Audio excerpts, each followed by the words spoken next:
The magic നോവലിലേക്ക് സ്വാഗതം. സഹനം part 9. വാതിൽപ്പാളി തുറക്കുന്ന ശബ്ദം കേട്ടാണ് നന്ദൻ മുഖം ഉയർത്തിയതും തിരിഞ്ഞു നോക്കിയതും. വാതിക്കൽ നിൽക്കുന്ന അനന്തുവിനെ കണ്ടപ്പോൾ നന്ദന്റെ മുഖത്ത് ഇഷ്ടക്കേട് തെളിഞ്ഞു. ആ നെറ്റിയിൽ ചുളിവ് വീണു. അപ്രതീക്ഷിതമായി നന്ദന്റെ അതരങ്ങൾ നെറ്റിയിൽ അമർന്നതിന്റെ ഷോക്കിലാണോ വിനു? അതോ കാത്തിരുന്ന് ലഭിച്ച ചുംബനത്തിന്റെ അനുഭൂതിയിലാണോ? അനന്തുവിന് തീർച്ചപ്പെടുത്താൻ കഴിഞ്ഞില്ല. അവന്റെ കണ്ണുകളിൽ ചുവപ്പ് പടർന്നു. നെഞ്ചിനുള്ളിൽ ഉറുമ്പരിച്ചു നടന്നു. വിനുവിനോട് വെറുപ്പ് നുരഞ്ഞു പൊന്തി. വിഷ്ണുവിനെ മറക്കാൻ ഇന്നോളം കഴിഞ്ഞിട്ടില്ലെന്ന് പറഞ്ഞ് തന്നെ അകറ്റി നിർത്തിയതാണിവൾ. താൻ തൊട്ടുപോയാൽ അപ്പോഴൊക്കെ എതിർപ്പും വെറുപ്പും കാട്ടി. ഇപ്പോൾ പഴയ കാമുകം വന്നപ്പോഴോ ഒന്നുമില്ല. വിഷ്ണു സ്മൃതിയിലേക്ക് തള്ളപ്പെട്ടിരിക്കുന്നു. പഴയ കാമുകനെ പുണരാൻ വെമ്പുന്നു. മനസ്സിലെന്നും ഇവൾ പഴയ കാമുകനെ ചുമന്നിരുന്നില്ലേ? വഞ്ചകി വിഷ്ണു! അനന്തുവിൻ്റെ മനസ്സ് ആർത്തു വിളിച്ചു. നീ പോയത് നന്നായടാ, അല്ലെങ്കിൽ നീ വഞ്ചിതനായനെ. നിന്നെ ഇവൾ വിശ്വസിപ്പിച്ചുകൊണ്ട് ചതിക്കുമായിരുന്നു. അകലെ ജീവന്റെയും മരണത്തിൻ്റെയും ഇടയിൽ നീ രാജ്യത്തിന് വേണ്ടി പോരാടുമ്പോൾ പഴയ കാമുകനെ ഇവൾ നിനക്ക് പകരം നിന്റെ കിടക്കയിലേക്ക്. ഛീ! അനന്തു തല കുടഞ്ഞു. അനന്തുവിൻ്റെ വരവോ അവൻ്റെ നോട്ടമോ ഒന്നും നന്ദൻ ഇഷ്ടമായില്ല. എന്താ? ധാർഷ്ട്യത്തോടെ അയാൾ ചോദിച്ചു. അനന്തു മറുപടി പറഞ്ഞില്ല. അവൻ വിനുവിനെ നോക്കി.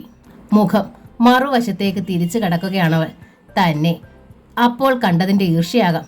കുഴമ്പിൻ്റെയും കഷായത്തിൻ്റെയും ഏതൊക്കെയോ പച്ചമരുന്നുകളുടെയും സമ്മിശ്ര ഗന്ധം നിറഞ്ഞു നിൽക്കുകയാണ് ആ മുറിയിൽ. മനം മടിപ്പിക്കുന്ന ആ ദുർഗന്ധം ഇത്രയും ദിവസം അനന്തുവിൻ്റെ മൂക്ക് ചുളിപ്പിച്ചിട്ടില്ല. എന്നാൽ ഇപ്പോൾ അവൻ ആ നാറ്റം സഹിക്കാനാവാത്തതുപോലെ തോന്നി. മൂക്ക് പൊത്തണമെന്നും തോന്നി. നന്ദന് മറുപടി കൊടുക്കാതെ അനന്തു തിരിച്ചു നടന്നു. ആ വാതിൽ ശക്തമായി വലിച്ചടച്ചുകൊണ്ട്. എന്താ വിനു, അവൻ എന്തിനാണ് ഇങ്ങനെ അടിക്കടി ഇവിടെ കയറി വരുന്നത്? എന്താ കാര്യം? നന്ദൻ ഈർഷ്യയോടെ ചോദിച്ചു. അവൻ്റെ ആ നോട്ടം ഉണ്ടല്ലോ, അതെനിക്കൊട്ടും ഇഷ്ടമായില്ല കേട്ടോ. അനാവശ്യമായി കൂടുതൽ സ്വാതന്ത്ര്യം ഒരുത്തരും കൊടുക്കരുത്. വിനുവിൻ്റെ കാര്യത്തിൽ നന്ദനുമായി ശ്രീനിവാസൻ സംസാരിച്ചിരുന്നെങ്കിലും അനന്തുവിനെക്കുറിച്ച് അയാൾ മിണ്ടിയിട്ടേയില്ല. അതുകൊണ്ടാണ് ഈ ചീറ്റ്. അത് വിഷ്ണുവിൻ്റെ അനിയനല്ലേ നന്ദേട്ടാ? അമ്മയും അനന്തവും കൂടിയാണ് എന്നെ ഇവിടെ അഡ്മിറ്റ് ചെയ്തതും മറ്റും. ശരി, വന്നത് വന്നു, ഇനി അവൻ വരണ്ട. പിന്നെ ആരാ എന്നെ നോക്കാൻ? നിന്റെ അച്ഛനും അമ്മയും പോരെ? പണത്തിൻ്റെ കണക്ക് പറഞ്ഞ് ഈ നിലയിൽ എന്നെ ഉപേക്ഷിച്ചു പോയവർ ഇനി വരുമെന്നോ? ഞാൻ കൊണ്ടുവരാൻ വിനു. വേണമെന്നില്ല. എങ്കിൽ ഞാൻ വന്ന് നിൽക്കാം. എത്ര നാൾ വേണമെങ്കിലും. എന്തിന്? എന്ത് ലാഭത്തിന്? ലാഭം നോക്കിയിട്ടൊന്നുമല്ല. ലാഭമില്ലാതെ ഇക്കാലത്ത് ആരെന്താ നന്ദേട്ടാ ചെയ്യുക? എല്ലാവരും നിന്നെപ്പോലെയാണോ? വിനുവിൻ്റെ മുഖം മങ്ങി. അവൾക്ക് സങ്കടം തിങ്ങി. നന്ദേട്ടൻ എന്നെ ഇങ്ങനെയാണോ മനസ്സിലാക്കിയത്? നിന്നെ ഇന്നോളം ഞാൻ മനസ്സിലാക്കിയിട്ടില്ല. അതാണ് എൻ്റെ ദൗർഭാഗ്യവും. നന്ദൻ്റെ സ്വരത്തിൽ തെല്ലീർച്ചയുണ്ടായി. മറ്റുള്ളവരുടെ കണ്ണിൽ കുത്താനും നെഞ്ചിൽ പിളർക്കാനും കഴിയുന്ന നിനക്ക് എല്ലാം തമാശയാണ്. നന്ദൻ എണീറ്റു. ഇപ്പോഴും നീ അത്തരം തമാശ നെഞ്ചിൽ സൂക്ഷിക്കുന്നവളാണെന്ന് ഞാൻ കരുതിയില്ല. വിഡ്ഢിയെന്ന് ഞാൻ തന്നെ. നന്ദേട്ടാ! അവൾ ദീനതയോടെ വിളിച്ചു. എന്തിനാ എന്നെ ഇങ്ങനെ കുത്തി നോവിക്കുന്നത്? എല്ലാം കഴിഞ്ഞു പോയവയല്ലേ? എല്ലാം കഴിഞ്ഞു പോയത്രേ. നിന്നെ സംബന്ധിച്ചിടത്തോളം നീ കുഴിച്ചു മൂടി, അത്രമാത്രം. നന്ദേട്ടനും എല്ലാം കുഴിച്ചു മൂടി. ഇല്ലെങ്കിൽ ഒരുവളുടെ കഴുത്തിൽ താലി കെട്ടുകയില്ലല്ലോ. നന്ദൻ അവളെ തുറച്ചു നോക്കി. ഞാനിപ്പോൾ പരാശ്രയമില്ലാതെ ചലിക്കാൻ പോലും വയ്യാത്ത അവസ്ഥയിലാണ്. എന്നോടിപ്പോൾ ആർക്കെന്തും പറയാം, എന്തും ചെയ്യാം. എന്നാലും ഒന്ന് മനസ്സിലാക്കണം നന്ദേട്ടാ, മരവിപ്പും തളർച്ചയും എൻ്റെ അവയവങ്ങൾക്കേ ഉള്ളൂ, മനസ്സിലില്ല, ഹൃദയത്തിനില്ല, ആത്മാവിനുമില്ല. എല്ലാം സജീവം ഇന്നും ഈ നിമിഷവും. എൻ്റെ മനസ്സിലും ഹൃദയം നിറഞ്ഞും ആത്മാവിനുള്ളിലും വിഷ്ണു മാത്രമേ ഉള്ളൂ ഇപ്പോഴും. തെല്ലിട കഴിഞ്ഞായിരുന്നു നന്ദൻ്റെ മറുപടി. വിഷ്ണുവിനപ്പുറം നിന്റെ ഹൃദയത്തിലോ ആത്മാവിൻ്റെ ഏതെങ്കിലും ഒരു കോണിലോ ഞാനുണ്ടോ എന്നൊന്ന് ചെകഞ്ഞു നോക്കി ഉണ്ടെങ്കിൽ പറയൂ. എങ്കിലേ ഇനി നന്ദൻ നിന്നെ ശല്യപ്പെടുത്തു. പോരെ വാഗ്ദാനം? വിനു മുഖം ഒരു വശത്തേക്ക് തിരിച്ചു കളഞ്ഞു. നന്ദൻ വാതിൽ തുറന്ന് പുറത്തു കടന്നു. എന്നിട്ട് ആ വാതിൽ വലിച്ചടച്ചു ശക്തമായി. വിനു നെഞ്ചു മുട്ടിക്കരഞ്ഞു. എന്തിനാണ് ഇവർക്കൊക്കെ ഈ ദേഷ്യം തൻ്റെ പേരിൽ? താൻ ആര്? വിവാഹിത, വിധവ, ഒരു കുഞ്ഞിൻ്റെ അമ്മ, ഒടുവിൽ തീരാ രോഗിയും. എന്നിട്ടും ഇവർ തന്നെ ആഗ്രഹിക്കുന്നു. എന്തിന്? ഒന്നിനു മാത്രം, പണത്തിന്.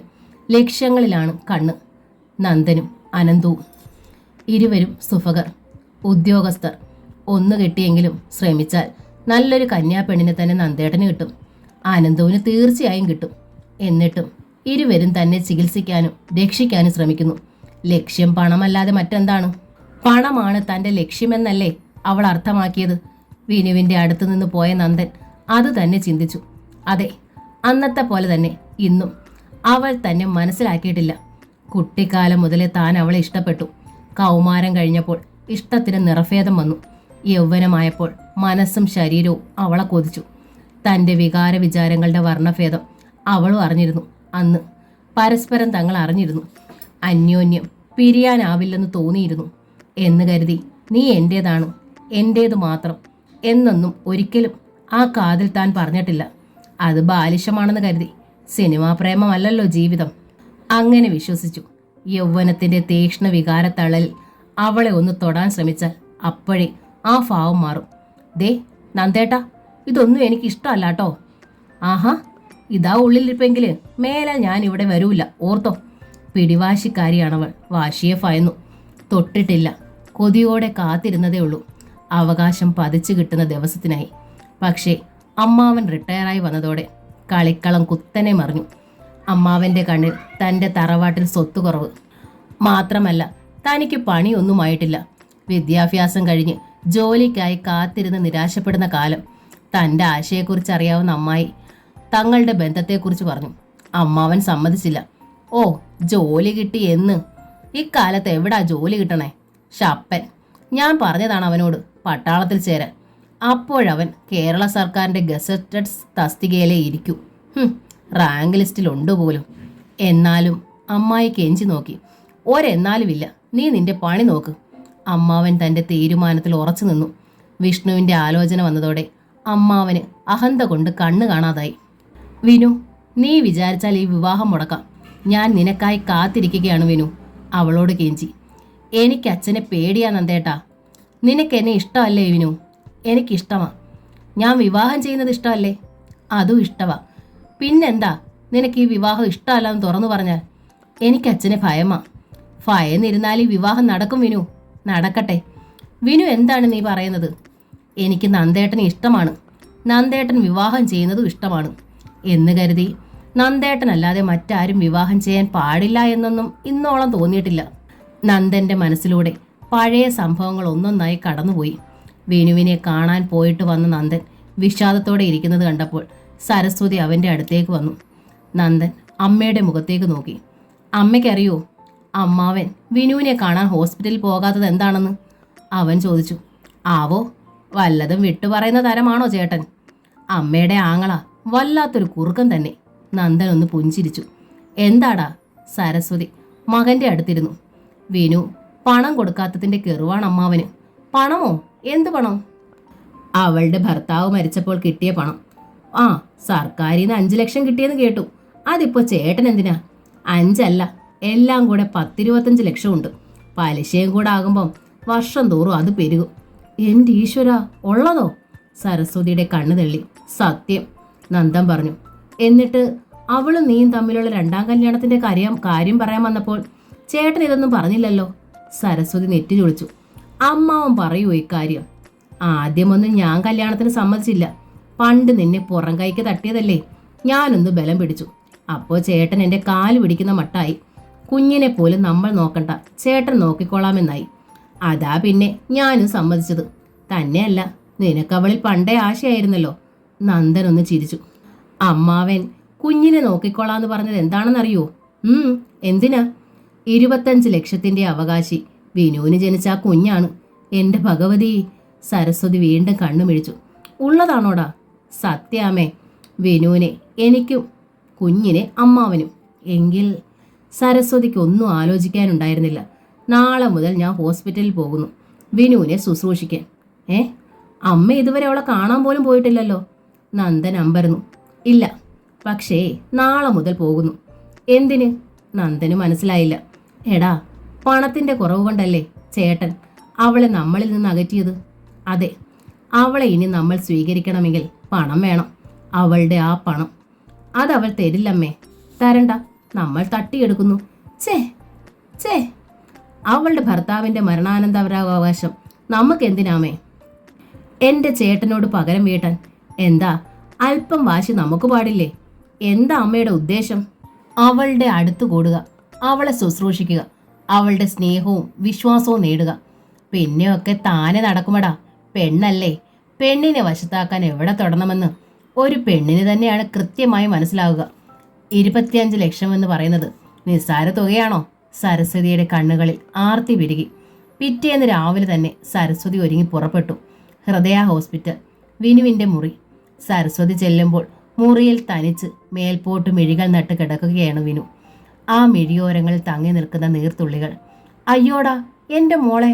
സരസ്വതി പെട്ടെന്ന് കരച്ചില്ലായി. ആരുമില്ലാണ്ട് നീ ഇങ്ങനെ അനാഥയെ പോലെ കിടക്കുന്നത് ഈ അപ്പച്ചിക്ക് കാണേണ്ടി വന്നല്ലോ കുഞ്ഞെ. വിനു ഞെട്ടി മുഖം തിരിച്ചു. അവൾക്ക് അത്ഭുതമുണ്ടായി. നന്ദേട്ടനുമായി തൻ്റെ വിവാഹം നടത്തില്ല എന്ന് അച്ഛൻ പറഞ്ഞതു മുതൽ ശത്രുതാഭാവം പുലർത്തിയിരുന്ന അപ്പച്ചി വർഷങ്ങൾക്ക് ശേഷമാണ് കാണുന്നത്. നന്ദൻ വന്നു പറഞ്ഞപ്പോൾ ഇത്രയ്ക്ക് കരുതിയില്ല മോളെ ഞാൻ. പെറ്റമ്മയുണ്ട്, അമ്മായിയമ്മ തേൻ ഒലിപ്പിക്കുന്ന സ്നേഹക്കാരിയാണെന്ന് കേട്ടു. എന്നിട്ടിപ്പോ ആരുമില്ലല്ലോ എൻ്റെ പൊന്നു മോളെ നിനക്ക്. ഇവിടെ ഹോസ്പിറ്റലിലെല്ലാം നോക്കുന്നത് ഇവിടുത്തെ നേഴ്സുമാരാ അപ്പച്ചി. ആഹാരം പോലും ഇവിടുന്ന. വിഷ്ണുവിൻ്റെ അമ്മ ഈ റൂമിൽ തന്നെ കഴിയാൻ തീരുമാനിച്ചതാ. ഡോക്ടർ സമ്മതിച്ചില്ല. പിന്നെ കുഞ്ഞിനെ നോക്കണ്ടായോ? എന്നാലും വരും 1-2 ദിവസം. വിനു താല്പര്യത്തോടെ പറഞ്ഞു. എൻ്റെ അടുത്ത് തന്നെ കഴിഞ്ഞാൽ കുഞ്ഞിനാരുണ്ട്? അല്ലെങ്കിലും എത്ര നാളെന്ന് കരുതിയിട്ടാ. സരസ്വതിക്കാ പറച്ചിൽ അല്പം ഇടിവായിട്ട് തോന്നി. എങ്കിലും അവരത് വകവെച്ചില്ല. വിനുവിൻ്റെ അടുത്തിരുന്നു. അവളെ തലോടി സാന്ത്വന വാക്കുകൾ പറഞ്ഞു. നന്ദൻ തന്നെ പറഞ്ഞയച്ചതാണെന്നും വിനു ഇവിടെ ഒറ്റയ്ക്ക് കഴിയുന്നത് കണ്ടിട്ട് നന്ദൻ വീട്ടിൽ വന്ന് വല്ലാതെ സങ്കടപ്പെടുകയാണെന്നും അറിയിച്ചു. വിനു വിലക്കിയിട്ടും സരസ്വതി പോയില്ല. അവളോടൊപ്പം കഴിഞ്ഞു. 3-ാം ദിവസം ഉച്ച സമയം അരുന്ധതി ഇന്ദിരയും കുഞ്ഞുമായി വിനുവിനെ കാണാനെത്തി. വന്നവർ കാട്ടിയ സ്വാതന്ത്ര്യം കൊണ്ടും കുഞ്ഞു കൂടെ ഇരുന്നതുകൊണ്ടും സരസ്വതിക്ക് ആളെ മനസ്സിലായി. വിനുവിൻ്റെ മുഖത്ത് പെട്ടെന്ന് ഉദിച്ച സ്നേഹം അവരെ ചകിതയാക്കി. ആഹാ, ഇന്ന് 3 ഞാൻ വന്നിട്ട്. അനാഥയായിട്ടായി കുഞ്ഞിവിടെ കിടക്കുന്നത്. കണ്ടപ്പോൾ എൻ്റെ ചങ്ക് പറഞ്ഞുപോയി. അല്ല, നൊന്ത കണ്ണിലല്ലേ അന്തം പായൂ? അത്യന്തം നീരസത്തോടെ സരസ്വതി പറഞ്ഞു. അരുന്ധതി അവരെ തുറച്ചു നോക്കി. ഇവരേത് ഒരു പുതിയ കാര്യസ്ഥ? അമ്മായിയമ്മ ദൈവമാണെന്ന് പറഞ്ഞ് കിടക്കുമായിരുന്നു ഈ പെണ്ണ്. ഇപ്പൊ അമ്മായിയമ്മയുടെ തനി നിറമൊക്കെ അവൾക്ക് ബോധ്യമായിട്ടുണ്ട്. അല്ലേലും ഉപ്പോളം വരുമോ ഉപ്പിലിട്ടത്? അമ്മ ചെയ്യേണ്ടത് അമ്മ ചെയ്യണം. അമ്മയുടെ ദണ്ഡം ഒരമ്മായിയമ്മയ്ക്ക് ഉണ്ടാകുമോ? ഉണ്ടാകത്തില്ലെന്ന്. അത്രയും പറഞ്ഞപ്പോഴാണ് സരസ്വതി അരുന്ധതിയുടെ നെഞ്ചോട് ചേർന്നിരിക്കുന്ന കുഞ്ഞിനെ ശ്രദ്ധിച്ചത്. തട്ടിപ്പറിക്കും പോലെ സരസ്വതി അവരുടെ കയ്യിൽ നിന്ന് കുഞ്ഞിനെ വാങ്ങി. വിനു, നിന്നെ മുറിച്ച മുറി പോലിരിക്കുന്നു ഈ പൊന്നിൻ നുറുക്ക്. ആഹാ, സരസ്വതി പറഞ്ഞു. അരുന്ധതിയുടെ മുഖം മങ്ങി. സരസ്വതി കുഞ്ഞിനെ ആകെ ഒന്ന് നോക്കി. അയ്യോടാ, താക്കോല് പോലെ 10-90 ഇതെന്താ വിനു ഇങ്ങനെ ഇരിക്കുന്നേ? അയ്യോ, ഇതിന് ആഹാരമൊന്നും കൊടുക്കുന്നില്ലയോ? കഷ്ടം കഷ്ടം. സരസ്വതി മൂക്കത്ത് വിരൽ വെച്ചു. ഇന്ദിരയ്ക്ക് സഹിക്കാവുന്നതിനപ്പുറമായിരുന്നു അത്. അവർ കുഞ്ഞിനെ തിരിച്ചു പിടിച്ചിങ്ങ് മേടിച്ചു, ബലമായി തന്നെ. വിവരം കേട്ട തള്ളേ, പോക്കൃത്തരം പറഞ്ഞാലുണ്ടല്ലോ അടിച്ച് കരണം പൊട്ടിക്കും. പറയുക മാത്രമല്ല, കൈ നിവർത്തി കൊടുത്തു സരസ്വതിയുടെ കവിളിൽ ആഞ്ഞൊരെണ്ണം. എൻ്റെ അമ്മോ! അവർ നിലവിളിച്ചുപോയി. ഇന്ദിരെ! ശാസനയോടെ അരുന്ധതി വിളിച്ചു. ഇന്ദിര ചേച്ചി എന്താണ് ഈ ചെയ്തത്? ഇഷ്ടക്കേടോടെ വിനുവും ചോദിച്ചു. പിന്നല്ലാണ്ട് വന്നപ്പം മുതൽ കേൾക്കണ് ഈ കുറ്റപ്പെടുത്തല്. അരുന്ധതി ചേച്ചിക്ക് കുറ്റം പെട്ടെന്ന് വെച്ചു, പോട്ടെ എന്ന് വെച്ചു. അപ്പം പറയുന്നു കൊച്ചിനെ പട്ടിണി കിട്ടുന്ന നോക്കിയില്ലെന്നു. ഇന്ദിര ഈർഷ്യയോടെ പറഞ്ഞു. പെറ്റിട്ടപ്പം മുതലേ ആ കയ്യിലും നെഞ്ചിലുമാണ് ആ കുഞ്ഞ്. തള്ളയുടെ മുലപ്പാല് പോലും കിട്ടാൻ യോഗമില്ലാത്ത കുഞ്ഞ്. അതിനെ ജീവൻ വെപ്പിച്ചെടുക്കാൻ ഊണും ഉറക്കവും ഇല്ലാണ്ടാ രാവും പകലും കഷ്ടപ്പെടുന്നത്. അപ്പം എങ്ങാണ്ടെന്ന് വലിഞ്ഞു കയറി വന്നിട്ട് ഒരു ഭരണവും കുറ്റപ്പെടുത്തലും. ഇന്ദിരയ്ക്ക് ഇതൊന്നും സഹിക്കത്തില്ല കുഞ്ഞെ. ഇതാരാണെന്ന് കരുതിയിട്ടാ ഇന്ദിര ചേച്ചി തല്ലിയത്? വിനു വീണ്ടും ചോദിച്ചു. ആരാ? കുഞ്ഞിന്റെ വീട്ടിൽ പണിക്ക് നിൽക്കുന്ന തള്ളയായിരിക്കും, അല്ലാണ്ടാരാ? ഇന്ദിര കൂസാതെ പറഞ്ഞു. സരസ്വതി ഞെട്ടിപ്പോയി. നിന്നെ നോക്കാൻ വന്നിട്ട് ഞാൻ നിന്റെ വീട്ടിലെ വേലക്കാരിയായി പോയോടി. സരസ്വതിക്ക് സങ്കടം വന്നു. ഇന്ദിര ചേച്ചി, ഇതെന്റെ അപ്പച്ചിയാ. ഇന്ദിര ചേച്ചി അപ്പച്ചിയോട് ക്ഷമ ചോദിക്കണം, വിനു പറഞ്ഞു. ഞാൻ തെറ്റൊന്നും പറഞ്ഞില്ലല്ലോ മോളെ, പിന്നെ എന്തിനാ ക്ഷമ ചോദിക്കുന്നേ? ഇന്ദിര ചോദിച്ചു. എന്തായാലും തല്ലിയത് ശരിയായില്ല. അപ്പോൾ അവർ പറഞ്ഞതൊക്കെ ശരിയാണോ മോളെ? വിനു അരുന്ധതിയെ നോക്കി നിസ്സഹായതയോടെ. അമ്മേ, ഇത് നന്ദേട്ടൻ്റെ അമ്മയാ, 2-3 ദിവസമായി വന്നിട്ട്, അവൾ പറഞ്ഞു. ഓ, അരുന്ധതി മൂളി. ആരുടെ അമ്മ ആയാൽ എന്താ മോളെ? ഇന്നലെയോളം കണ്ടിട്ടില്ലാത്ത ഒരാൾ ഇന്ന് വന്നിട്ട് ചെളിയിലിട്ട് ചവിട്ടിത്താഴ്ത്തുക അതാണോ വേണ്ടത്? പോക്കൃത്തരം പറയണ കേട്ടാൽ അതാര് പറഞ്ഞാലും ഇന്ദിര മറുപടി പറയും. എന്നെ പുറത്താക്കിയാലും കൊള്ളാം. ഇന്ദിര സരസ്വതിയെ തുറച്ചു നോക്കി. എന്നിട്ട് അരുന്ധതിയെ ചൂണ്ടി. ഈ ചേച്ചി പാവമായി പോയി.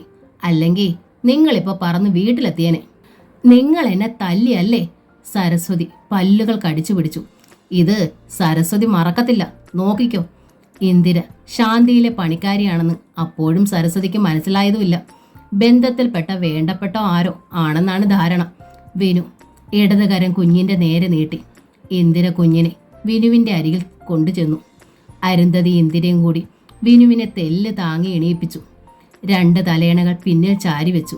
വലതുവശത്തേക്ക് ചരിഞ്ഞു വീഴാതിരിക്കാൻ ആ വശത്ത് അരുന്ധതി താങ്ങി നിന്നോണം ഇരുന്ന് വിനുവിനെ തന്നോട് ചേർത്ത് പിടിച്ചു. ഇത്രയായപ്പോൾ കുഞ്ഞിനെ അരുമയോടെ ഇടത് കരം കൊണ്ട് നെഞ്ചോട് ചേർത്ത് പിടിക്കാൻ വിനുവിന് കഴിഞ്ഞു. കുഞ്ഞിനെ ചേർത്ത് പിടിച്ചു വിനു അതിൻ്റെ കുഞ്ഞു മുഖത്തും നെറുകയിലും ഉമ്മ വെച്ചു.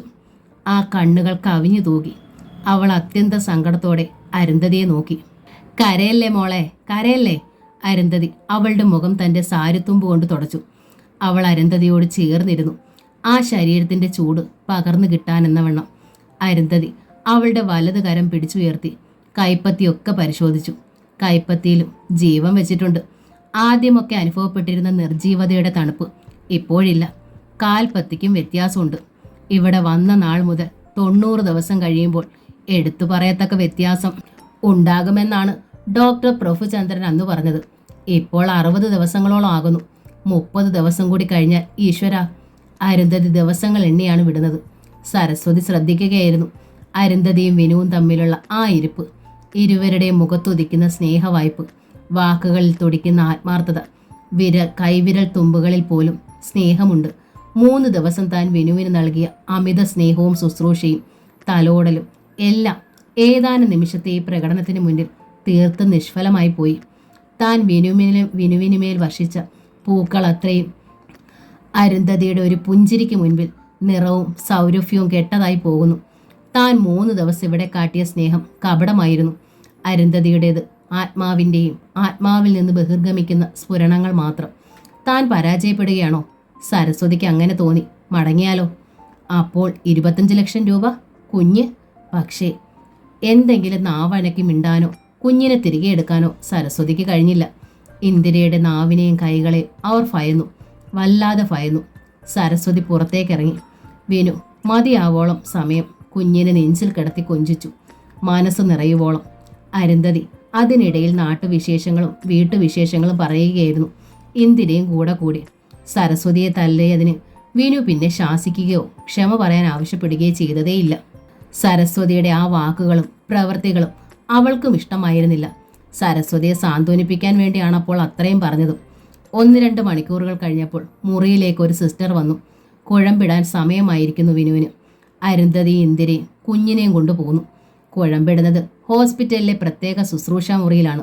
വലത് കൈയിലും കാലിന്മേലും പച്ച കുഴമ്പ് പൊതിഞ്ഞു വെക്കും. രാത്രിയിൽ കിടക്കുന്നതിന് മുമ്പ് തുടച്ചു കളയും. കുഴമ്പിട്ട് കഴിഞ്ഞ് വിനുവിനെ വീൽ ചെയറിൽ അവർ തിരികെ കൊണ്ടുവരുമ്പോൾ മുറിയിൽ സരസ്വതിയുണ്ട്. വിനുവിന് അമ്പരപ്പ് തോന്നി. സരസ്വതി പിണങ്ങിപ്പോയി എന്നാണ് അവൾ കരുതിയത്. അപ്പച്ചി പോയില്ലായിരുന്നോ? വിനു ചോദിച്ചു.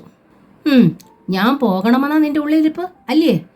അയ്യോ അല്ല അപ്പച്ചി, കുറേ മണിക്കൂറായിട്ട് കണ്ടില്ല, അതുകൊണ്ട്. അതോ, ഇവിടെ നിന്റെ അടുത്ത് ആളെ കണ്ടപ്പോൾ ഞാൻ വീട് വരെ പോയി. ഓടിപ്പോയി കുളിച്ച് ഉടുതുണി മാറിപ്പോന്നു. ആ സ്ത്രീ പറഞ്ഞത് കേട്ടില്ലേ, ഞാൻ വീട്ടുപണിക്കാരിയാണെന്ന്. സരസ്വതിക്ക് തെല്ല് ദേഷ്യം തന്നെ ഉണ്ടായി. ആ സംഭാഷണ വിഷയം മാറ്റാൻ വേണ്ടി വിനു ചോദിച്ചു. നന്ദേട്ടൻ വീട്ടിലുണ്ടായിരുന്നോ? അവൻ ജോലിസ്ഥലത്തേക്ക് പോയില്ലേ? പിന്നെ അവിടെ ഞാൻ ഒറ്റയ്ക്കല്ലേ, അതാ ഞാൻ പോന്നതും. ഒറ്റയ്ക്ക് അവിടെ കഴിയണതിൽ നല്ലതിൽ ഇവിടെ ആയാൽ അത് നിനക്കൊരാശ്വാസമാകും അല്ലേ? അതെ, നന്ദൻ വരും ഈ ആഴ്ച അവസാനം. അവനിപ്പോൾ നിന്നെക്കുറിച്ച് പറയാനേ നേരമുള്ളൂ. ഉവ്വോ, പിന്നല്ലേ, ഒത്തിരി കൊതിച്ചതല്ലേ അവൻ നിന്നെ. അന്ന് എത്ര കരഞ്ഞു എൻ്റെ കുഞ്ഞ്. പിന്നൊരു കല്യാണം നടത്തിയെടുക്കാൻ എത്ര പാടുപെട്ടു ഞാൻ. എന്നിട്ടോ അത് ഇങ്ങനെയായി. ഓരോ വിധി. അതെ, വിധി തന്നെ. നിന്റെ കെട്ടിയോനും പോയി, അവൻ്റെ കെട്ടിയോളും പോയി. എന്താ കാര്യം? സരസ്വതി ചോദിച്ചു. വിനു ചോദ്യഭാവത്തിൽ നോക്കി. താല്പര്യത്തോടെ സരസ്വതി തുടർന്നു. നിങ്ങൾ തമ്മിൽ ചേരണതാ ഈശ്വരന് പോലും ഇഷ്ടം. സരസ്വതി വിനുവിൻ്റെ മുഖത്തേക്ക് നോക്കി. അവളുടെ മുഖത്ത് ഊറിയൊരു ചിരി പരന്നു. സരസ്വതിക്ക് തൃപ്തിയായി. സരസ്വതി പറഞ്ഞതുപോലെ ആഴ്ച അവസാനം നന്ദൻ വന്നു. കഴിഞ്ഞ തവണത്തെ പോലെ ഈർഷ്യ കാട്ടുകയോ കുത്തുവാക്ക് പറയുകയോ ചെയ്തില്ല.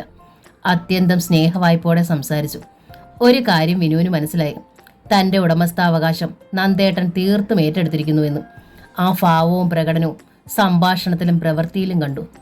ആ അധികാരഭാവവും. അടുത്ത ആഴ്ചയിലും വരാമെന്ന് പറഞ്ഞാണ് നന്ദൻ മടങ്ങിയത്. പണ്ട് എപ്പോഴും കിന്നാരം പറഞ്ഞ് തനിക്ക് പിന്നാലെ നടന്നിരുന്ന നന്ദേട്ടനെ അവൾ ഓർത്തു. സ്നേഹമുണ്ടായിരുന്നു തനിക്ക് അങ്ങോട്ടും, ഇല്ലെന്ന് പറയാനാവില്ല. പക്ഷേ അച്ഛനെ വല്ലാതെ ഭയന്നിരുന്നു അന്ന്. എതിർക്കാൻ എന്നുള്ള തൻ്റെ ഇടം അന്നുണ്ടായിരുന്നില്ല. ഉണ്ടായിരുന്നെങ്കിൽ താൻ നന്ദേട്ടൻ്റെ ഭാര്യയാകുമായിരുന്നു. അങ്ങനെയായിരുന്നെങ്കിൽ തൻ്റെ ജീവിതത്തിലും നന്ദേട്ടൻ്റെ ജീവിതത്തിലും ഉണ്ടായ ട്രാജഡികൾ ഒഴിവാകുമായിരുന്നോ? അപ്പച്ചി പറയുന്നതനുസരിച്ചാണെങ്കിൽ ആകുമായിരുന്നിരിക്കും. തങ്ങളെ ഒരുമിപ്പിക്കാൻ വേണ്ടി വിധി ഒരുക്കിയ അടർക്കളമായിരുന്നു കാർഗിൽ യുദ്ധം. ആണോ? വിനു ദീർഘമായി ഒന്ന് നിശ്വസിച്ചു. നിന്റെ കുഞ്ഞിനെ ഇവിടെ കൊണ്ടുവന്നിരുന്നെങ്കിൽ ഞാൻ നോക്കുമായിരുന്നല്ലോ മോളെ, സരസ്വതി ഒരു ദിവസം പറഞ്ഞു. നിനക്ക് എന്നും കാണുകയും ചെയ്യാമല്ലോ. ഇതിപ്പോൾ നിന്റെ അമ്മായിയമ്മ കൊണ്ടുവരുമ്പോഴല്ലേ കാണാൻ പറ്റൂ. ഇവിടെ കുഞ്ഞിനെ താമസിപ്പിക്കത്തില്ല അപ്പച്ചി. ഡോക്ടർ സമ്മതിക്കില്ല. ആരും താമസിക്കേണ്ടെന്നായിരുന്നു നിർദ്ദേശം. അപ്പച്ചിയുടെ കാര്യം തന്നെ ഞാൻ നിർബന്ധിച്ച് പറഞ്ഞിട്ടാ സമ്മതിച്ചത്, വിനു പറഞ്ഞു. ഓ, എന്നാ പിന്നെ ഞാനും കുഞ്ഞും കൂടി ഇവിടെ തന്നെ വെളിയിൽ റൂമിൽ താമസിക്കാം. എപ്പോഴും നിനക്ക് കുഞ്ഞിനെ കാണാൻ ഒരു വഴി ഒരുക്കി തരാമെന്ന് കരുതിയിട്ടാ ഞാൻ പറഞ്ഞേ. സരസ്വതി വിനുവിനെ വിടാതെ പിടികൂടി. എൻ്റെ മോളെ ഞാൻ കാണുന്നതാ അല്ല അപ്പച്ചി ആവശ്യം. അമ്മ തന്നെ കാണുന്നതാ, അമ്മ തന്നെ വളർത്തുന്നതാ. ആ കുഞ്ഞിൻ്റെ മേലാണ് അമ്മയുടെ ഉയിര്. ആ കുഞ്ഞിന് വേണ്ടിയാണ് അമ്മയുടെ ശേഷിച്ച ജീവിതവും, വിനു പറഞ്ഞു. അപ്പോൾ മോൾക്കോ? സരസ്വതിക്കൊരു വിറയലായി. ഞാൻ വളർത്തണതിലും പൊന്നുപോലെ അമ്മ നോക്കും, എനിക്ക് ഉറപ്പുണ്ടപ്പച്ചി, വിനു ദൃഢമായി പറഞ്ഞു. ഈശ്വര, ആ കുഞ്ഞിനെ കിട്ടിയില്ലെങ്കിൽ മനസ്സിൽ കണ്ടതൊക്കെ മലർപ്പൊടിക്കാരൻ്റെ സ്വപ്നമായി തീരുമോ? അപ്പോൾ നിനക്ക് ആ കുഞ്ഞിൻ്റെ മേൽ അവകാശവും സ്നേഹവും ഒന്നും വേണ്ടേ മോളെ? രണ്ടും ഉണ്ടല്ലോ. അവൾ എൻ്റെ മോളല്ലേ. ഞാനല്ലേ അവളെ എൻ്റെ ഈ വയറ്റിൽ ചുമന്നത്. ഞാനല്ലേ ഈറ്റുനോവ് അനുഭവിച്ചത്. ആ ഉദ്യമത്തിലല്ലേ ഞാൻ ഇങ്ങനെ ആയത്. ആർക്ക് നിഷേധിക്കാനാവും എൻ്റെ സ്നേഹവും അവകാശവും? വിനുവിൻ്റെ സ്വരത്തിൽ നേരിയ വിറയലുണ്ടായി. അതല്ല മോളെ ഞാൻ പറഞ്ഞത്. നിന്റെ അമ്മായിയമ്മ പ്രായമായ സ്ത്രീയാണ്. അവർക്ക് എന്നാ എന്തേലും സംഭവിക്കാന്നറിയുമോ? അപ്പോൾ കുഞ്ഞിൻ്റെ കാര്യം? വിനു ഞെട്ടിപ്പോയി. അവൾ സരസ്വതിയെ നോക്കി. അമ്മയ്ക്ക് അധികം പ്രായമൊന്നും ആയില്ല അപ്പച്ചി. 55 വയസ്സ് കഴിഞ്ഞതേ ഉള്ളൂ. ഇപ്പോഴും നല്ല ആരോഗ്യമുണ്ട്, മനക്കരുത്തുമുണ്ട്. അമ്മയ്ക്ക് ഇപ്പോഴൊന്നും സംഭവിക്കില്ല, അവൾ പറഞ്ഞു. ഇപ്പോന്ന് പറഞ്ഞാൽ ഇപ്പോഴെന്നാണോ മോളെ ഞാൻ പറഞ്ഞത്? സരസ്വതി ഒന്നുരുണ്ടു.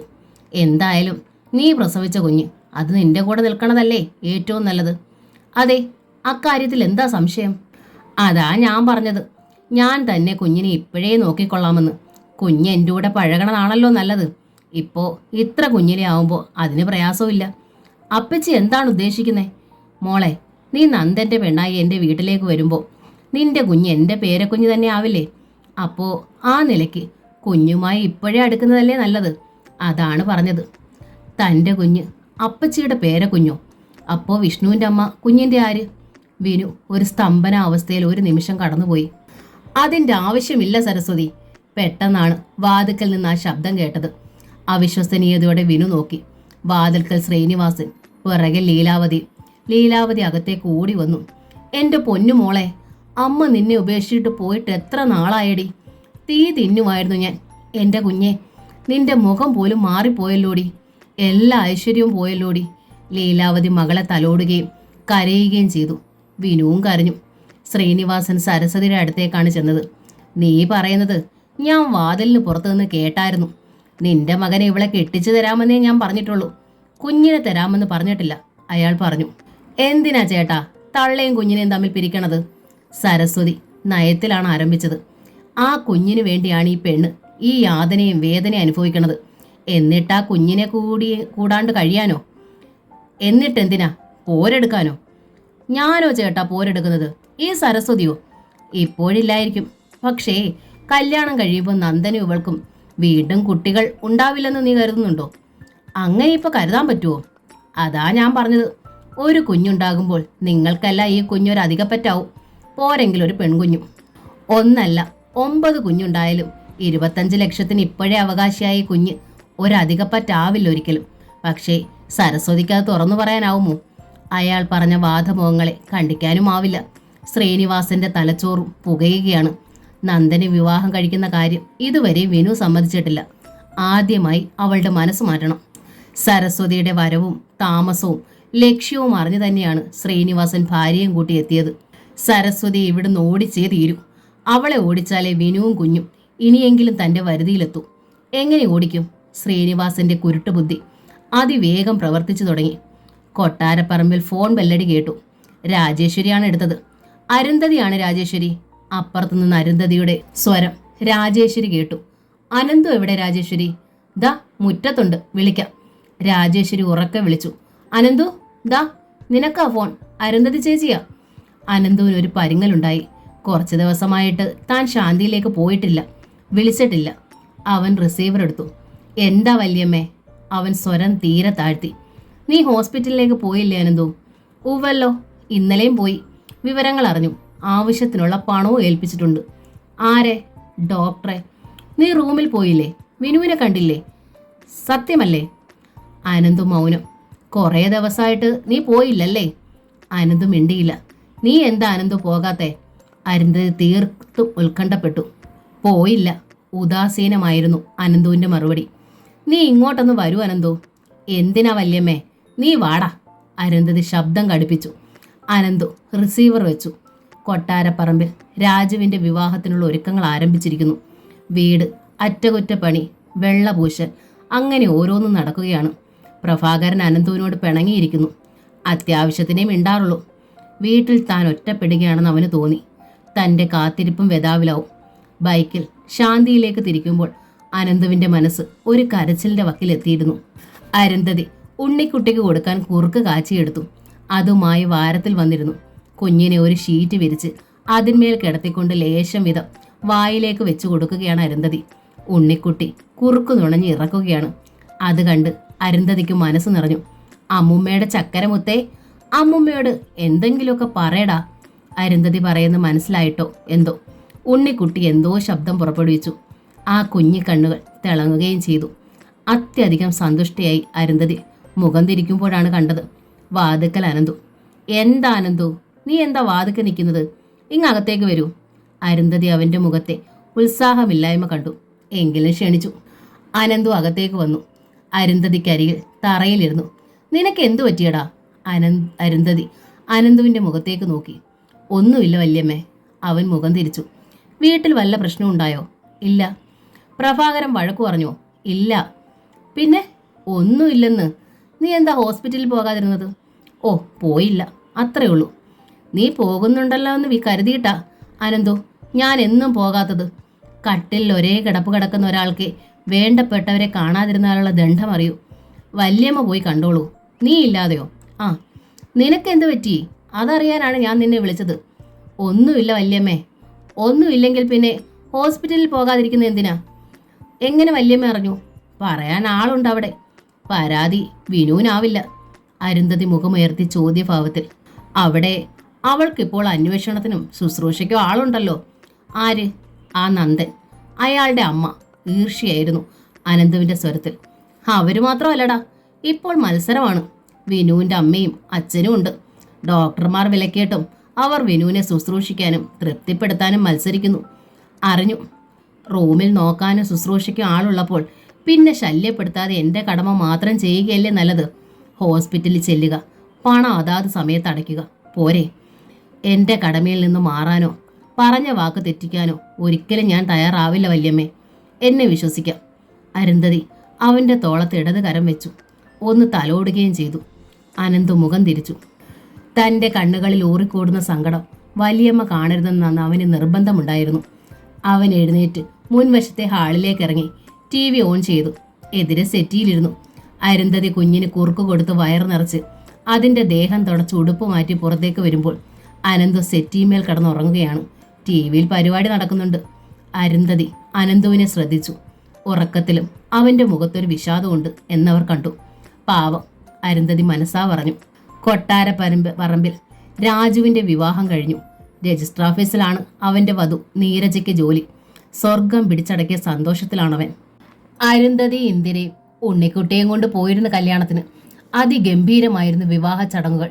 കാര്യസ്ഥനായി അനന്ത് ഓടി നടന്നു. ചെന്നു മുടക്കിയില്ലായിരുന്നെങ്കിൽ നിന്റെ വിവാഹവും ഇന്ന് നടക്കില്ലായിരുന്നോടാ ചെറുക്ക. അരുന്ധതി തെല്ല് ശാസന പോലെ പറഞ്ഞു. അവനെ അടുത്ത് കിട്ടിയപ്പോൾ അനന്തു അത് കേട്ടതായി ഭാവിച്ചില്ല. ഉണ്ണിക്കുട്ടിയുടെ കവളത്തൊന്നു തോണ്ടിയിട്ട് അവൻ കല്യാണ തിരക്കിൽ അലിയാൻ വെമ്പി നീങ്ങിക്കളഞ്ഞു. ചേട്ടന്റെ തീരുമാനം സന്യസിക്കാനാ. ആദ്യ രാത്രിയിൽ തന്നെ രാജു നീരജയോട് അനന്തുവിനെ കുറിച്ച് പറഞ്ഞു. എന്റെയും ചേട്ടന്റെയും വിവാഹം ഒരുപോലെ ഇന്ന് നടക്കേണ്ടതാ. എന്നിട്ടോ? നീരജ ചോദിച്ചു. വട്ട് അല്ലാണ്ടെന്താ, മുടങ്ങിപ്പോയി. എന്തേ, പെൺകൂട്ടർക്ക് ഇഷ്ടമില്ലാതെ വന്നോ? ഹേയ്, അങ്ങനെ വരാൻ വഴിയില്ല. നിങ്ങളുടെ ചേട്ടനെ ആർക്കാ ഇഷ്ടപ്പെടാണ്ട് വരിക? രാജു അവളെ ഒന്ന് സൂക്ഷിച്ചു നോക്കി. ഓഹോ, ഇവൾക്കും ചേട്ടനെ വല്ലാണ്ട് പിടിച്ച മട്ടുണ്ടല്ലോ. രാജുവിന്റെ വളഞ്ഞ ചിന്ത പെട്ടെന്ന് ആ വഴിക്കാണ് പോയത്. തടഞ്ഞേ മതിയാകൂ. മുടക്കിയത് പെൺകൂട്ടരല്ല, രാജു പറഞ്ഞു. ചേട്ടൻ തന്നെയാ. അതെന്തിനാ? അവന് ഒരു കക്ഷിയോട് ഒത്തിരി പ്രേമമുണ്ട്, അതാ കാര്യം. എന്നാ പിന്നെ അത് നടത്തി കൊടുത്തൂടെ? അതെങ്ങനെ? പെണ്ണൊരു വശം തളർന്നു കിടക്കുമല്ലേ, എണീക്കാതെ പറ്റുമോ? നീരജ അമ്പരന്ന് നോക്കി. രാജു വിനുവിനെ കുറിച്ച് പറഞ്ഞു. നീരജ ശ്രദ്ധം കേട്ടു. എന്നിട്ട് ഒടുവിൽ പറഞ്ഞു. നിങ്ങളുടെ ചേട്ടനൊരു വലിയ മനുഷ്യനാണ്. സ്വാർത്ഥ ചിന്തകൾ മാത്രമുള്ള ഇക്കാലത്ത് കണി കാണാൻ കിട്ടില്ല ഇത്തരം നല്ല മനുഷ്യരെ. രാജു വീണ്ടും അവളെ നോക്കി. ഓഹോ, ഇപ്പോഴും ഇവൾ ചേട്ടനെയാണ് പുകഴ്ത്തുന്നത്, സ്വഭാവത്തിലും സൗന്ദര്യത്തിലും. ശരിയാക്കി എടുത്തേ പറ്റൂ, രാജു ഉള്ളിൽ തീരുമാനിച്ചു. അരുന്ധതി അനന്തുവിനെ കൊണ്ടൊരു സെൽഫോൺ വാങ്ങിപ്പിച്ചു. പിന്നീട് ഹോസ്പിറ്റലിൽ ചെന്നപ്പോൾ അവർ അത് വിനുവിന് നൽകി. നിനക്ക് എപ്പോ വേണമെങ്കിലും എങ്ങോട്ട് വേണമെങ്കിലും വിളിക്കാം. ആരുടെ ശബ്ദം വേണമെങ്കിലും കേൾക്കാം മോളെ. ഈ കിടപ്പിൽ ഈ ഫോൺ നിനക്കൊരു വലിയ ആശ്വാസമായിരിക്കും, അവർ പറഞ്ഞു. വിനുവിന് സന്തോഷം കൊണ്ട് കണ്ണുകൾ നിറഞ്ഞു പോയി. അമ്മയോട് പറയണമെന്ന് ഞാൻ വിചാരിച്ചിരിക്കുകയായിരുന്നു. 2 ദിവസമായിട്ട് ഒരു സെൽഫോൺ വേണമെന്ന്. ഞാൻ പറയും മുമ്പേ അമ്മ അത് കൊണ്ടുവന്നല്ലോ. അത് കേട്ടപ്പോൾ അരുന്ധതിക്കും ആശ്വാസമായി. റൂമിൽ അപ്പോഴും ഉണ്ട് ലീലാവതിയും സരസ്വതിയും. ശ്രീനിവാസനില്ല. പരസ്പരം ഇരുവരും എത്രയൊക്കെ ശ്രമിച്ചിട്ടും സരസ്വതി ലീലാവതി വിട്ടുപോകാതെ വിനുവിനോട് പറ്റിച്ചേർന്ന് തന്നെ നിന്നു. അവളെ ശുശ്രൂഷിക്കുന്നതിൽ മത്സരിച്ച് തന്നെ. ഇരുവരും അരുന്ധതിയെ വെറുത്തു. അരുന്ധതി ചെല്ലുന്നത് ഇരുവർക്കും ഇഷ്ടമല്ല. അതറിയാമെങ്കിലും അരുന്ധതി ചെല്ലും. ഉണ്ണിക്കുട്ടിയെ പിടിച്ചു വാങ്ങാനും സ്വന്തമാക്കാനും ഇരുവരും ശ്രമിക്കുന്നുണ്ട്. അവിടെയും ഇരുവർക്കും പരാജയമാണ്. ഇരുവരും പരസ്പരം പലപ്പോഴും വിനു കേൾക്കെ അരുന്ധതി കുറ്റപ്പെടുത്തും. ഇരുവരും പണത്തിന്റെ ചെലവിനെക്കുറിച്ച് മാത്രം സംസാരിക്കാറില്ല. അതെവിടെ നിന്ന് വരുന്നു, ആര് കൊടുക്കുന്നു എന്നും അന്വേഷിക്കാറില്ല. അതൊക്കെ അരുന്ധതി കൊടുക്കേണ്ടതാണ്. വിനുവിന്റെ പണം മുഴുവൻ അവരുടെ കസ്റ്റഡിയിലല്ലേ. ആ മത്സരമാണ് രണ്ടാൾക്കും. വിനുവിനോട് അക്കാര്യത്തെക്കുറിച്ച് മിണ്ടാത്തതിനാൽ അവൾ പണം മുടക്കുന്നത് ആരാണെന്ന് അവരോടും പറഞ്ഞിട്ടില്ല. ശ്രീനിവാസൻ ഇടയ്ക്ക് തീരുമാനിച്ചു, നന്ദനുമായിട്ടുള്ള കളി ശരിയാവില്ല. അവനുമായി ഇക്കാര്യത്തിൽ ബന്ധപ്പെട്ടത് തന്നെ അബദ്ധമായിരിക്കുന്നു. അവനും സരസ്വതിയും കൂടെയാണിപ്പോൾ കളിക്കളത്തിൽ ഒരുമിച്ചിരിക്കുന്നത്. അത് വേണ്ട. വിനുവിന് വേണ്ടി മറ്റൊരു ചെറുപ്പക്കാരനെ കണ്ടെത്തണം. ഒരിക്കൽ നന്ദന് കൊടുക്കാതെ വിനുവിനെ മറ്റൊരുവന് കൊടുത്തു. ശരിയാണ്, ഒരിക്കൽ കൂടി അങ്ങനെ ചെയ്യുന്നതിൽ തെറ്റൊന്നുമില്ല, ശ്രീനിവാസൻ ഉറപ്പിച്ചു. ഏതായാലും വിനു ഈ കിടപ്പിൽ നിന്നൊന്ന് എണീറ്റോട്ടെ, എന്നിട്ട് മതി ഇനിയത്തെ തീരുമാനങ്ങൾ. പക്ഷേ നന്ദനെ അവളിൽ നിന്നും ഹോസ്പിറ്റലിൽ നിന്നും അകറ്റണം ഉടനെ തന്നെ. അതിനെന്താണൊരു വഴി? ശ്രീനിവാസന്റെ അപ്പോഴത്തെ ചിന്ത അതാണ്. പക്ഷേ അച്ഛൻ്റെ അമ്മയുടെയോ അപ്പച്ചിയുടെയോ വളഞ്ഞ ചിന്താഗതികളൊന്നും അതിൻ്റെ രൂക്ഷതയോടെ ഉൾക്കൊള്ളാൻ വിനുവിന് കഴിഞ്ഞിട്ടില്ല. അവളുടെ ചിന്തയിൽ എപ്പോഴും ഉണ്ണിക്കുട്ടി മാത്രം നിറഞ്ഞു നിന്നു. ആ കുഞ്ഞി മുഖവും കുഞ്ഞി കണ്ണുകളുടെ തിളക്കവും മാത്രം സദാ കൺമുമ്പിൽ വന്നു. ആ ഓർമ്മ വന്നപ്പോൾ വിനു തൻ്റെ സെൽഫോൺ എടുത്തു. നമ്പർ ഞെക്കി ശാന്തിയിലേക്ക്. അരുന്ധതിയാണ് എടുത്തത്. റിസീവർ. അമ്മേ, എനിക്ക് നമ്മുടെ ഉണ്ണിക്കുട്ടിയുടെ ശബ്ദം ഒന്ന് കേൾക്കണം. അതിനെന്താ മോളെ, ദാ ഇന്ദിരയുടെ കയ്യിലിരുന്ന് അവളുടെ കോപ്രായം കണ്ട് ചിരിക്കുകയാണ്. ഞാൻ ഫോൺ അങ്ങോട്ട് നീക്കി പിടിപ്പിക്കാം, കേട്ടോളൂ. ഇന്ദിരയെ ആംഗ്യം കാട്ടി വിളിച്ചടുത്ത് നിർത്തിയിട്ട് അരുന്ധതി ഫോൺ കുഞ്ഞിന്റെ വായ്ക്കരികിലേക്ക് നീട്ടിപ്പിടിച്ചു. അച്ചക്കുട്ടിയെ, തക്കരക്കുട്ടിയെ, അമ്മച്ചിയുടെ തക്കര മുത്തേ. അങ്ങനെ ഇന്ദിരയുടെ ശബ്ദം വിനു കേട്ടു. ഒപ്പം കുഞ്ഞിൻ്റെയും. അർത്ഥമറിയാതെ ഏതോ ശബ്ദം. അമിതമായ ആഹ്ലാദ തള്ളിച്ചയിലുള്ള സ്വരം വിനുവിൻ്റെ ഉടലാകെ കോരിത്തരിച്ചുപോയി ആ ശബ്ദം കേട്ടപ്പോൾ. പിന്നീട് അതൊരു പതിവായി. അരുന്ധതി കുഞ്ഞിനെയും കൊണ്ട് ചെല്ലാത്ത ദിവസം വിനു ആ ശബ്ദത്തിനായി വിളിക്കും. അതല്ലെങ്കിൽ ഉണ്ണിക്കുട്ടി ആഹ്ലാദിച്ച് ശബ്ദമുണ്ടാക്കി കളിക്കുന്ന സമയത്താണെങ്കിൽ അരുന്ധതി തന്നെ സെല്ലിലെ നമ്പർ വിളിച്ച് ശബ്ദം കേൾപ്പിക്കും.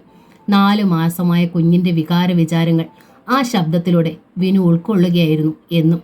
ഒരു പുലർച്ച അരുന്ധതി ബ്രേക്ക്ഫാസ്റ്റ് കഴിഞ്ഞ് കയ്യും മുഖവും കഴുകി ഉണ്ണിക്കുട്ടിയുടെ അരികിലേക്ക് വരുമ്പോഴാണ് ഫോൺ ബെൽ.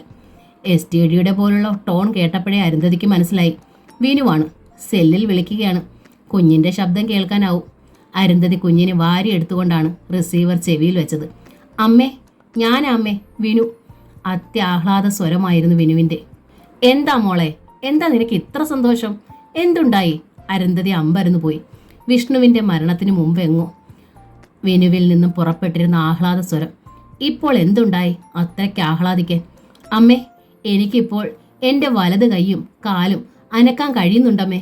സന്തോഷം കൊണ്ട് അരുന്ധതി കരഞ്ഞുപോയി. എൻ്റെ കുട്ട, നിന്റെ അമ്മ രക്ഷപ്പെട്ടെന്ന് അവർ കുഞ്ഞിൻ്റെ കവളിൽ ഉമ്മ വെച്ചുകൊണ്ട് പറഞ്ഞു. എല്ലാം കേട്ട് നിന്ന് ഇന്ദിര ചോദിച്ചു, അനന്ത് കുഞ്ഞിനോട് പറയണ്ടേ ചേച്ചി? ഒത്തിരി കഷ്ടപ്പെട്ടതല്ലേ? അരുന്ധതി കൊട്ടാരപ്പറമ്പിലേക്ക് വിളിച്ച് വിവരം പറഞ്ഞു. അനന്തു, നീ പെട്ടെന്ന് വാ, നമുക്ക് ഉടനെ പോകണം. എനിക്ക് അവളെ കാണാൻ തിടുക്കമായി. ശ്രീധരൻ കാറിറക്കി. അനന്തു ഒരു കുതിപ്പിനാണ് എത്തിയത്. എല്ലാവരും യാത്ര തിരിച്ചു. ഒരു ഉത്സവഹർഷം. വിനു രക്ഷപ്പെട്ടിരിക്കുന്നു. തൻ്റെ പരിശ്രമം പാഴായില്ല. അനന്തു മറ്റെല്ലാം മറന്നു. വിനു, അവൻ്റെ നെഞ്ചിലെ നൊമ്പരങ്ങളിൽ അവൾ വീണ്ടും ഒരു പ്രതീക്ഷയായി നിറഞ്ഞു നിന്നു. ഹോസ്പിറ്റലിൽ എത്തിയപ്പോഴോ നന്ദൻ്റെ കൈകളിൽ തൂങ്ങി നിൽക്കാൻ ശ്രമിക്കുന്ന വിനു. അവൾ വീഴാതിരിക്കാൻ നന്ദൻ അവളെ താങ്ങി അടുക്കി ചേർത്ത് പിടിച്ചിരിക്കുന്നു. അനന്തുവിൻ്റെ സപ്തനാഡികളും തളർന്നു. അരുന്ധതിയുടെ കണ്ണുകളിലും അഗ്നിയുണ്ടായി. ആ അഗ്നി തൻ്റെ മേൽ പതിക്കുമെന്ന് കണ്ട വിനു ഭയന്ന് നന്ദനെ ഇറുകിപ്പിടിച്ചു. അപ്പോൾ തന്നെ പോലും വിളിച്ചറിയിക്കുന്നതിന് മുമ്പ് തന്നെ അവൾ നന്ദനെ വിളിച്ച് വിവരം പറഞ്ഞിരിക്കുന്നു. അവൾക്കിപ്പോൾ തന്നേക്കാൾ പ്രാധാന്യം നന്ദനാണ്. ഇവിടെ കൊണ്ടുവന്ന് അഡ്മിറ്റ് ചെയ്യുകയും ഉത്കണ്ഠയോടെ കാര്യങ്ങൾ അന്വേഷിക്കുകയും പണം മുടക്കുകയും ചെയ്യുന്ന അനന്തുവിനെ ഒന്ന് വിളിക്കണമെന്ന് അവൾക്ക് തോന്നിയില്ല. പകരം നന്ദനെ വിളിച്ചിരിക്കുന്നു, പൂർവ്വകാമുകനെ. അമ്മേ, അരുന്ധതിയുടെ കുറ്റപ്പെടുത്തുന്ന നോട്ടം ഏറ്റതോടെ വിനു തളർന്നു. നന്ദേട്ടാ, എനിക്ക് നിൽക്കാൻ വയ്യ, കിടക്കണം, അവൾ പറഞ്ഞു. നന്ദനും സരസ്വതിയും കൂടി നിർബന്ധിച്ചിട്ടാണ് അവളെ പിടിച്ചെണീപ്പിച്ചത്. നിൽക്കാൻ പറ്റുമോ എന്ന് നോക്കാൻ. പക്ഷെ പറ്റുന്നില്ല. കാലിൻ്റെ ബലക്ഷയം ഇടുപ്പിൽ വേദനയുണ്ടാക്കുന്നു. വിനു കിടന്നു. അരുന്ധതിയുടെ നോട്ടം നന്ദനിലും രൂക്ഷമായിട്ടൊന്ന് പതിഞ്ഞു. അനന്തു അകത്തേക്ക് കയറിയതേയില്ല. അവൻ നേരെ ഡോക്ടറുടെ റൂമിലേക്കാണ് പോയത്. ഡോക്ടർ പ്രഭുചന്ദ്രൻ അവനെ കണ്ടപാടെ ചിരിച്ചു. You are lucky man. വിനുവിന് വളരെയേറെ ചേഞ്ച് ഉണ്ടല്ലോ, കണ്ടില്ലേ? ഉവ്വ്, 90 ദിവസം കഴിയുമ്പോൾ കാര്യമായ വ്യത്യാസം ഉണ്ടാകുമെന്ന് ഞാനന്ന് പറഞ്ഞില്ലേ? ഉവ്വ് ഡോക്ടർ, നിങ്ങൾ ഞങ്ങളിൽ അർപ്പിച്ച വിശ്വാസം, ഞങ്ങളോട് കാട്ടിയ സഹകരണം, അതൊക്കെയാണ് ഇത്ര വേഗം ഫലപ്രാപ്തിയിലെത്തിയത്. Thank you doctor. വെൽക്കം. ഇനി എത്ര നാൾ കൂടി? അനന്ത് ചോദിച്ചു. ഇപ്പോൾ കാൽ പൂർണ്ണമായി അനക്കാൻ കഴിയും. കൈ നേരിയ തോതിലൊന്ന് ചലിപ്പിക്കാനും. പൂർണ്ണമായും കൈയും കാലും കിടന്ന കിടപ്പിൽ തന്നെ ചലിപ്പിക്കണമെങ്കിൽ ഇനിയും വേണം 2 മാസം. ഒരു ചുവടെങ്കിലും തനിയെ മാറ്റി നടക്കണമെങ്കിൽ 6 മാസം കൂടി തീർച്ചയായും വേണം. ഡോക്ടർ അവനെ നോക്കി. എന്താ, ബുദ്ധിമുട്ടുണ്ടോ? ഇല്ല ഡോക്ടർ, എത്ര കാലമായാലും സാരമില്ല. ഇവിടുന്ന് ഡോക്ടർ ഡിസ്ചാർജ് ചെയ്ത് വിടുമ്പോൾ അവൾ നടന്നു പോകണം, അത്രേ വേണ്ടൂ. ഷുവർ അനന്തു. വിനു നടന്നു തന്നെ ഇവിടെ നിന്നിറങ്ങും, യാതൊരു സംശയവും വേണ്ട. അനന്ത് ഡോക്ടറുടെ അടുത്ത് നിന്ന് ഇറങ്ങുമ്പോൾ അരുന്ധതി ഉണ്ണിക്കുട്ടിയെയും കൊണ്ട് അവിടെ എത്തി. എന്താ വല്യമ്മേ പെട്ടെന്ന് പോന്നത്? അനന്ത് ചോദിച്ചു. പോരണോന്ന് തോന്നി പോന്നു. അരുന്ധതിയുടെ സ്വരം കടുത്തതായിരുന്നു. അനന്തു അമ്പരന്ന് നോക്കി. അരുന്ധതി കാറിനുള്ളിൽ കയറി കഴിഞ്ഞു. അനന്തുവും കയറി. വണ്ടി ശാന്തിയിലെത്തി. അനന്തു കൊട്ടാരപ്പറമ്പിലേക്ക് പോകാൻ തിരിഞ്ഞപ്പോൾ അരുന്ധതി പറഞ്ഞു, നീ അവിടെ നിൽക്ക്, അല്പം സംസാരിക്കാനുണ്ട്. അനന്തു വീടിനുള്ളിലേക്ക് കയറി സെറ്റിമേലിരുന്നു. വിവാഹത്തെക്കുറിച്ച് എന്താണ് നിന്റെ തീരുമാനം? അരുന്ധതി കുഞ്ഞിനെ ഇന്ദിരയെ ഏൽപ്പിച്ച് അനന്തുവിൻ്റെ അരികിലിരുന്നു. ആ സ്വരം ആധികാരികവും ഗൗരവവും നിറഞ്ഞതായിരുന്നു. വിവാഹമോ? അനന്ത് ചോദിച്ചു. എന്താ, നിനക്കാ വാക്ക് തീരെ പരിചയമില്ലേ? എന്നല്ല, വല്യമ്മ ഇപ്പോഴെന്തിനീ കാര്യം പറയുന്നു എന്നാണ്. സമയമായി എന്ന് തോന്നുന്നു. അനന്തുവിന് ആ സംസാരഗതി മനസ്സിലായില്ല. നിനക്ക് വിനുവിനെ ഇഷ്ടമാണ്. അവളെ കേട്ടാൽ നീ കാത്തിരിക്കുന്നു. അതാണ് വരുന്ന ആലോചനകളെല്ലാം നീ മുടക്കി വിടുന്നത്, അതല്ലേ ശരി? അനന്തും മൗനം കൊണ്ട് അത് സമ്മതിച്ചു. എന്നാൽ ഇനി ആ കാത്തിരിപ്പ് വേണ്ട. ഏതെങ്കിലും ഒരു ആലോചന നീ സമ്മതിക്കുക, വിവാഹം നടത്തുക. അതിനുള്ള സമയം വൈകിയിരിക്കുന്നു. അരുന്ധതി തറപ്പിച്ചു പറഞ്ഞു. വല്യമ്മേ, അനന്തുവിൻ്റെ സ്വരം ദയനീയമായി. നിന്റെ അനിയൻ രാജു വിവാഹിതനായി. നിന്റെ കുറ്റം കൊണ്ട് മാത്രം അവിവാഹിതനായി വീട്ടിൽ നിൽക്കുന്ന നീ രാജുവിൻ്റെ ദാമ്പത്യത്തിനിടയിലെ കരടായി മാറും. നിന്റെ അച്ഛനും അമ്മയ്ക്കും പോലും നീ ധിക്കാരിയും അധികപ്പറ്റുമാവും. അങ്ങനെ ഒരു അവസ്ഥ നിനക്കുണ്ടാവുന്നത് എനിക്ക് സഹിക്കാനാവില്ല മോനെ. അനന്തു സെറ്റിയിലേക്ക് ചാരിയിരുന്നു തളർന്നു. നീയും വിഷ്ണുവും എനിക്കൊരിക്കലും രണ്ടായി തോന്നിയിട്ടില്ല. വിനുവും ഉണ്ണിമോളും നിന്റെ പക്കലെത്തിയാൽ നീ കൊടുക്കുന്നത്ര സുരക്ഷിതത്വവും ഉള്ളിൽ തട്ടുന്ന സ്നേഹവും മറ്റൊരിടത്തു നിന്നും അവർക്ക് കിട്ടില്ലെന്ന് എനിക്ക് ഉറപ്പുണ്ട്. അനന്തുവിന് ആ വാക്കുകൾ അവിശ്വസനീയമായി തോന്നി. അവളോട് സ്നേഹമാണെന്ന് നീ ആദ്യം എന്നോട് പറഞ്ഞ നിമിഷം പോലും നിന്നോട് എനിക്ക് ദേഷ്യം തോന്നിയിട്ടില്ല, അരുന്ധതി തുടർന്നു. കാരണം ഭർത്തൃസ്മരണയിൽ ഞാൻ കഴിഞ്ഞതുപോലെ ഒരിക്കലും വിനുവിന് കഴിയാനാവില്ല. ഞാനതിന് സമ്മതിക്കുകയില്ല. ഇന്നല്ലെങ്കിൽ നാളെ അവൾ ഭർത്തൃമതിയാകും, ആകണം. ആ സ്ഥിതിക്ക് എൻ്റെ കൺമുൻപിൽ തന്നെ അവൾ നിന്നോടൊപ്പം കഴിയണമെന്നല്ലേ ഞാൻ ഏറ്റവും കൂടുതൽ ആഗ്രഹിക്കുക. എൻ്റെ ഉണ്ണിമോളെയും എനിക്ക് മറ്റാരെയേക്കാൾ വിശ്വസിച്ച് നിന്നെ ഏൽപ്പിക്കാമല്ലോ, നെടുവീർപ്പോടെ അരുന്ധതി പറഞ്ഞു. പക്ഷേ വിനുവിൻ്റെ മനസ്സിൽ നീ ഉണ്ടായിരുന്നില്ല. അവളുടെ മനസ്സ് പാകപ്പെട്ടു വരാൻ സമയമെടുക്കുമെന്ന് എനിക്ക് തോന്നി.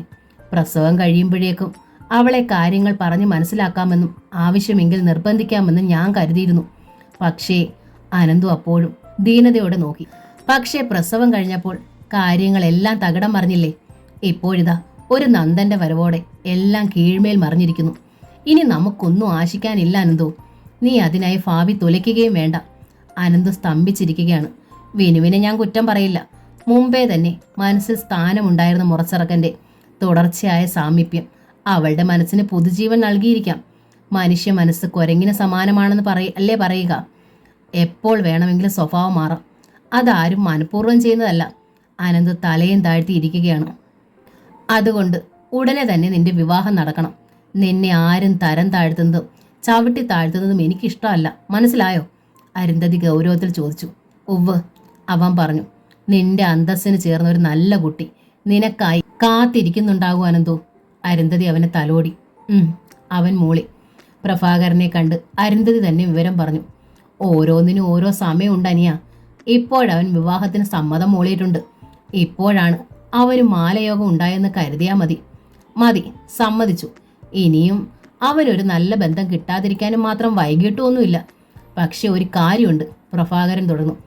ഇനി ഒരാലോചന ശരിയായി വരുമ്പോഴവൻ മുടക്കിയാകലോ. അവൻ്റെ കഴുത്ത് പിന്നെ ഞാൻ മുകളിൽ വെച്ചേക്കില്ല, അരിഞ്ഞ് താഴെയിടും. ഇങ്ങനെ ഒരു മകനെ വേണ്ടാന്ന് വെക്കുന്നത് തന്നെയാ നല്ലത്. അനിയൻ എന്തിനാ എഴുതാപ്പുറം വായിക്കണേ? അവൻ അങ്ങനെ ഒന്നും ചെയ്തിട്ടില്ലല്ലോ. എന്താണിപ്പോൾ പറ്റിയത്? പിന്നു പറഞ്ഞോ ഇവനോട് നടപ്പില്ലാന്നു. രാജേശ്വരി അടുത്തെത്തി. ഓരോരുത്തരുടെയും ജന്മഫലങ്ങൾ ഓരോ തരത്തിലും വിചിത്രമാണ് രാജേശ്വരി. അതിലൊന്നാണിതെന്ന് കരുതിയാൽ മതി. പ്രഭാകരൻ സമ്മതിച്ചു. അരുന്ധതി പറഞ്ഞെങ്കിലും പ്രഭാകരൻ അനന്തുവിനോട് നേരിട്ട് സംസാരിച്ചു. എല്ലാം ശരിയായി വരുമ്പോൾ മുടക്കാനാണോടാ നിന്റെ പ്ലാൻ? അല്ലച്ചാ, അനന്ത് സമ്മതിച്ചു. പക്ഷെ അവൻ്റെ മുഖത്ത് തെളിച്ചമോ സമ്മത ശബ്ദത്തിന് ദൃഢതയോ ഇല്ലെന്ന് പ്രഭാകരൻ തിരിച്ചറിഞ്ഞു.